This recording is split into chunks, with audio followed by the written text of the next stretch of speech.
President Trump made a surprise visit to a U.S. Park Police facility in Washington yesterday, meeting with law enforcement and National Guard troops patrolling that area. The president thanked the officers and praised the work they're doing amid the government's federal takeover of the nation's capital, and suggested he would expand that effort to other locations. Well, I just want to thank everybody very much for being here. I wanted to do this. We've had some incredible results. The results have come out. And it's like a different place. It's like a different city. It's the capital. It's going to be the best in the world. To me, I feel very safe now, and I'm hearing people are very safe, but I know within 2 weeks it's going to be, Pam, it's going to be at a level that's even far superior. We're not playing games. We're going to make it safe. And we're going to then go on to other places, but we're going to stay here for a while. We want to make this absolutely perfect. It's our capital. He's flanked by Secretary Doug Burgum there. The president's visit comes just one day after the vice president, J.D. Vance, made a similar stop to thank officers. Both Defense Secretary Pete Hegseth and Deputy Chief of Staff Stephen Miller also attended yesterday's meet and greet. But that visit comes as the Trump administration continues its content review at the Washington Smithsonian Museums. The White House official leading that charge, her name is Lindsay Halligan, speaking out about those plans.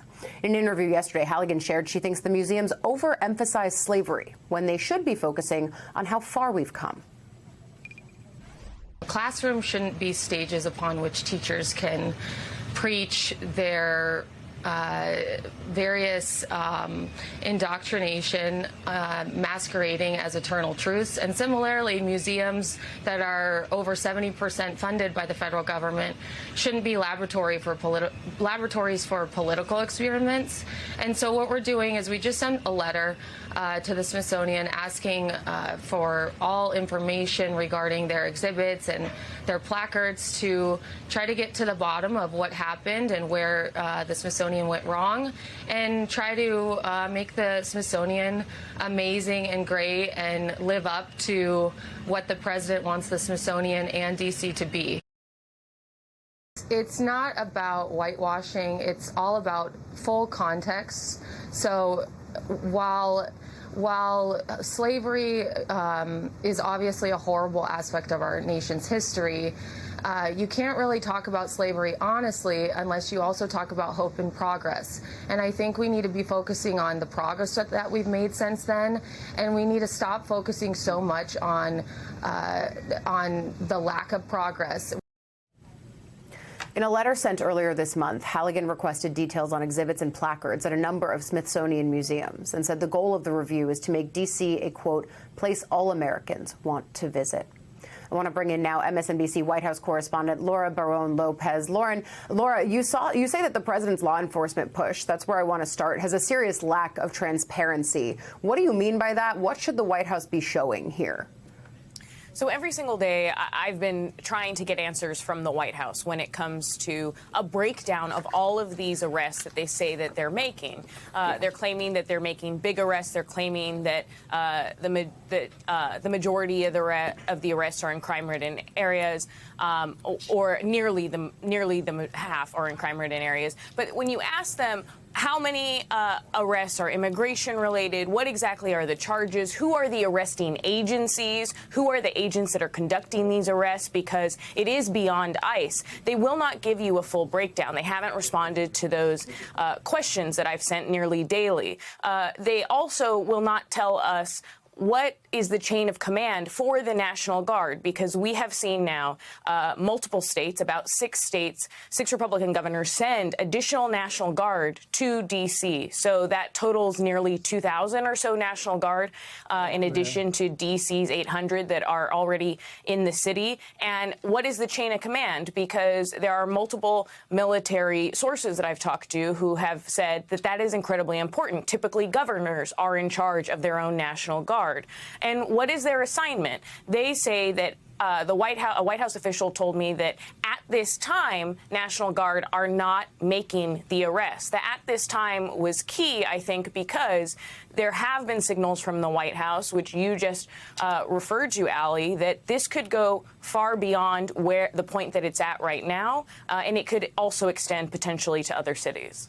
Yeah, I think I'm so glad that you've been asking that question, because it's one that I've had. You know, the White House will release statistics of 90 arrests overnight, and one was allegedly an MS-13 gang member. Okay, I think what the question then is, what about the other 89 people that were arrested last night? And so I think you're right to continue focusing on asking that question and just trying to get more transparency around it, especially as the president is again floating expanding the federal takeover of law enforcement to other cities, because the open question is, if this is a blueprint, what does it look like on an expanded basis?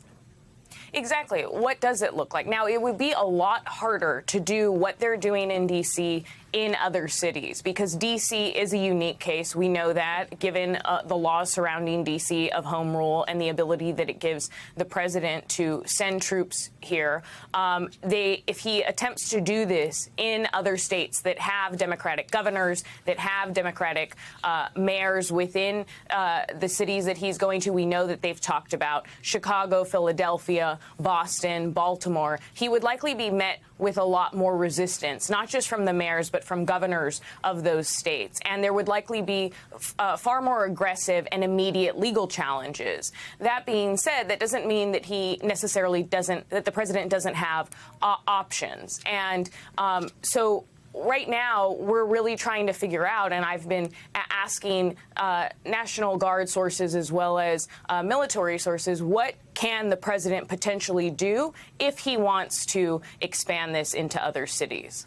And so I wonder if the right question isn't what does the D.C. blueprint look like because of the home rule rules that you're talking about, but instead, what about the L.A. blueprint that feels like it might have been forever ago, but really was just about a month ago when Trump sent the National Guard in there over the vehement objections of Governor Gavin Newsom. That, of course, did end up tied up in court, and yet the National Guard were still there on the ground, and we saw what those immigration enforcement activities still looked like. Laura, there's another piece of this, and I think that it kind of sticks with the theme of potential overreach by the White House, because President Trump is continuing his crusade against mail-in ballots, claiming in an interview yesterday that the Republican Party would make major gains if he were able to do away with that process. Watch.